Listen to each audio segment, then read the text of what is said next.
Hey guys, welcome to my kitchen. I'm Damon and I want to teach you how to make great tasting, easy to cook food.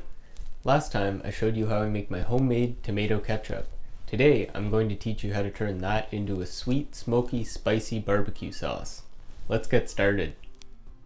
First I'll take a quarter cup of raisins and 2 tablespoons of either whiskey or bourbon and set that aside. Next, I'm going to dice half a cup of onions.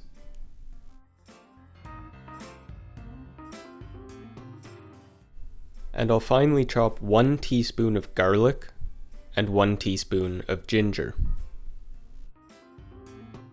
Now in a bowl I'm going to mix 2 teaspoons of smoked paprika, half a teaspoon of dry mustard, an eighth of a teaspoon of cardamom, half a teaspoon of coriander seed, half a teaspoon of cocoa powder, half a teaspoon of cumin, half a teaspoon of dry thyme or 1 teaspoon of fresh thyme, a quarter teaspoon of black pepper, 1 tablespoon of brown sugar, and a quarter teaspoon of 5 spice.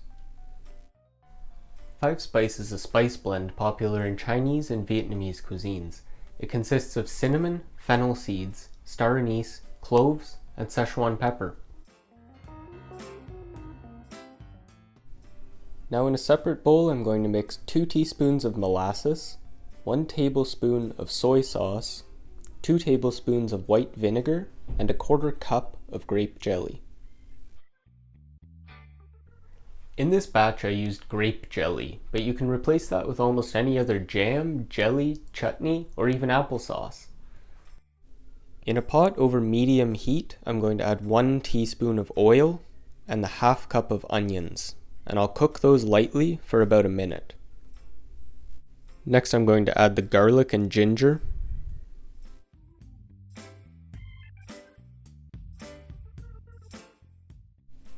and 1 chipotle pepper.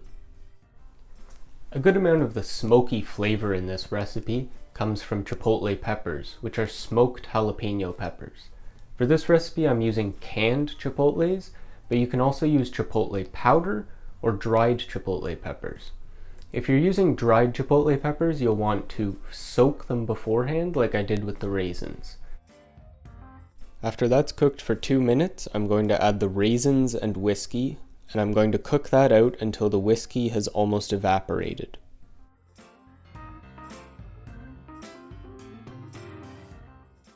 Now I'll add the spices and sugar mixture.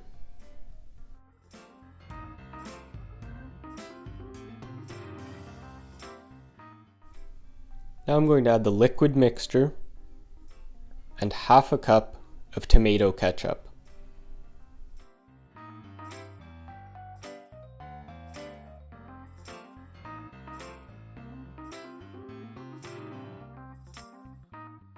I'm also going to add 1/3 of a cup of water.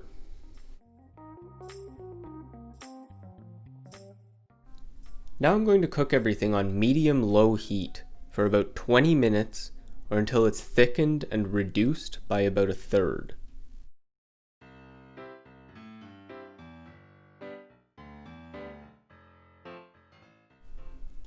After 20 minutes, I'll remove it from the heat, and when it's completely cooled, I'm going to transfer it to a blender.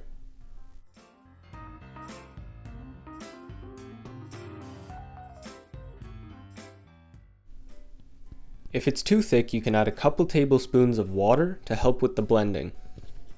I'm going to blend it for about 30 seconds until it's smooth. This recipe makes around a cup of sauce, which is enough for about 3 racks of ribs. It will keep in the fridge for up to a week. I recommend using this sauce for ribs, but it's good with any barbecued meat or vegetables. Thanks for watching. I hope you enjoyed the video. If you did, please like and subscribe to see more. If you tried the recipe, let me know in the comments how it goes, or if you have any requests for future videos. Until next time, take care and good luck cooking.